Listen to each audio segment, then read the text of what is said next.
உண்மையான அதிகாரம் என்பது அன்பு, தயை, கருணை மற்றும் தர்மத்தால் உருப்பெறுவதாகும்.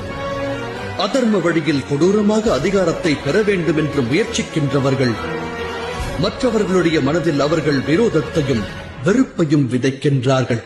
அவ்வாறு பெறப்படும் அதிகாரமும் சக்தியும் சிறிது காலத்திற்கு அவசியம் நீடிக்கும்.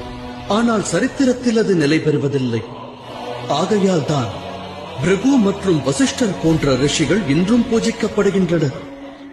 ராவணன் மற்றும் இரண்யகசிபு வெறுக்கப்படுகின்றனர். சிந்தித்து செயலாற்றுங்கள். உண்மையான அதிகாரம் என்பது அன்பு, தயை, கருணை மற்றும் தர்மத்தால் உருப்பெறுவதாகும்.